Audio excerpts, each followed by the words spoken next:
നിയമസഭയിൽ അടിയന്തര പ്രമേയ നോട്ടീസ് തള്ളിക്കൊണ്ട് സർക്കാരിന് വേണ്ടി സ്പീക്കർ സംസാരിച്ചെന്ന പ്രചാരണം വസ്തുതാപരമല്ലെന്ന് സ്പീക്കറുടെ ഓഫീസ്. ടി.പി. ചന്ദ്രശേഖരൻ കേസിലെ പ്രതികൾക്ക് ശിക്ഷാ ഇളവ് നൽകാൻ നീക്കമില്ലെന്ന സർക്കാർ വിശദീകരണം ചൂണ്ടിക്കാട്ടിയാണ് അവതരണാനുമതി നിഷേധിച്ചത്.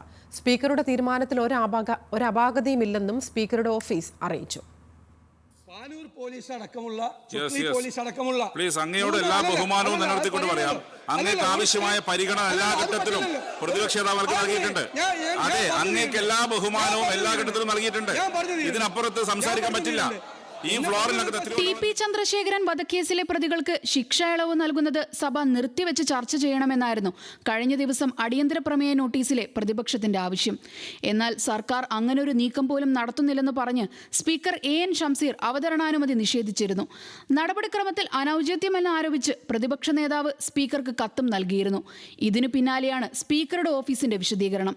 പ്രതികൾക്ക് ശിക്ഷാ ഇളവ് നൽകാൻ നിലവിൽ നീക്കമൊന്നുമില്ലെന്ന സർക്കാരിന്റെ വിശദീകരണം പുറത്തു വന്നിരുന്നെന്നും അതിന്റെ പിൻബലത്തിലാണ് ചട്ടം 52(5) പ്രകാരം അഭ്യൂഹങ്ങളോ ആരോപണങ്ങളോ എന്ന വിഭാഗത്തിൽപ്പെടുത്തി അടിയന്തര പ്രമേയമായി പരിഗണിക്കാതിരുന്നതെന്നും വിശദീകരണത്തിൽ പറയുന്നു. കെ രമ നൽകിയ നോട്ടീസിലെ വിഷയം അഭ്യൂഹം മാത്രമാണ്. മുൻകാലങ്ങളിലും ഇത്തരത്തിലുള്ള നോട്ടീസുകളിൽ തീരുമാനമെടുത്തിരുന്നത് ഇതേ രീതിയിലാണ്. ഏതെങ്കിലും തരത്തിലുള്ള ആശങ്ക നിലനിൽക്കുന്നതായി ബോധ്യപ്പെടുന്ന സാഹചര്യങ്ങളിൽ വിഷയം സബ്മിഷനായി അവതരിപ്പിക്കുന്നതിനും അനുമതി നൽകാറുണ്ട്. അതുകൊണ്ട് സ്പീക്കറുടെ തീരുമാനത്തിൽ ഒരു അപാകതയും ചൂണ്ടിക്കാട്ടാനാവില്ലെന്നും ഓഫീസ് അറിയിച്ചു. ന്യൂസ് മലയാളം, തിരുവനന്തപുരം.